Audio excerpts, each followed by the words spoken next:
আসসালামু আলাইকুম। আজকে যে ভিডিওটা দেখলেন আপনার কাছে কেমন মনে হলো? কিছু, কিছু ঘটনা আসলে দেখা মাত্রই আমাদের বুকটা আঁতড়িয়ে ওঠে, কাতরিয়ে ওঠে।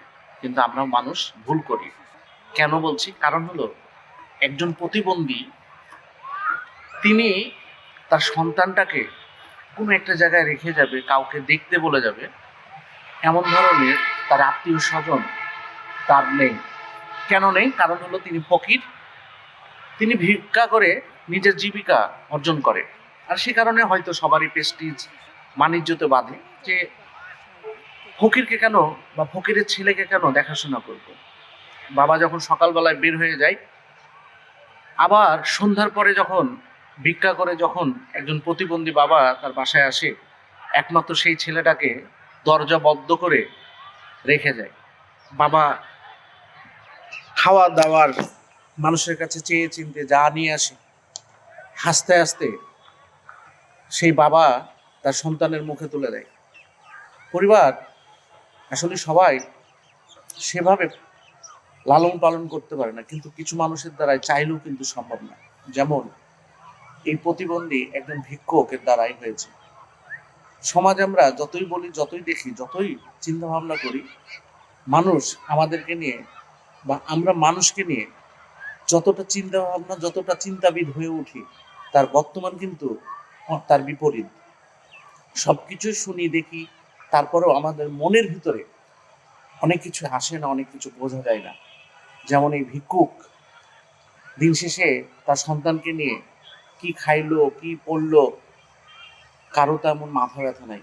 কারণ হলো সমাজটাই তো স্বার্থপর, মানুষগুলোই তো স্বার্থপর।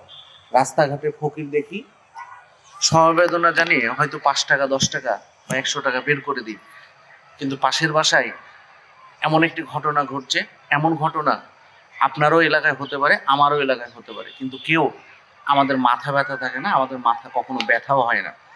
কিন্তু যখনই আমরা এই সব ঘটনাগুলো দেখি তখন আমাদের নিজের কাছে খারাপ লাগে, লাগাটাই স্বাভাবিক। কারণ হচ্ছে ঘটনাটা সত্যি খুবই কষ্টদায়ক। বাবা আমরা সবাই হব, কেউ হয়েছে, কেউ হয়তো হয়নি, কিন্তু নিজের সন্তানকে কতটা যত্নে সহকারে লালন পালন করে সেই বাবারা, সেই ডিজিটাল যুগের আধুনিক বর্তমান মূর্খ নামের শিক্ষিত এই সমাজ কিন্তু হারে হারে করছে।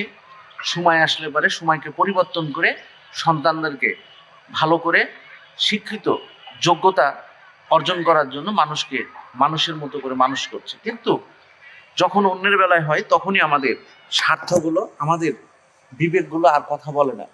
যেমনই এই ভিক্ষুক ভাইকে দেখে আমার কাছে মনে হলো যে আমরা সমাজের মানুষ, হয়তো হয়তো এই পৃথিবীর মানুষ আমরা, কিন্তু যখনই কোনো একটা ঘটনা বা কোনো একটা দৃশ্য তৈরি হয়, পরিস্থিতি তৈরি হয়, তখন আমাদের আর সেই দিকে কান, চোখ, বুদ্ধিমাত্রা কোনো কিছুই কাজ করে না। এর জন্যই বলি নিজের বেলায় যত 16 আনা। যাই হোক, এই ভিক্ষুক বাবার জন্য দোয়া রইল। সেই ভিক্ষুক এর একমাত্র সন্তান, সেই সন্তানের জন্য দোয়া রইল। সবাই ভালো থাকবেন, সুস্থ থাকবেন। নিজের সন্তান সবসময় প্রিয় হয়। আল্লাহ হাফেজ।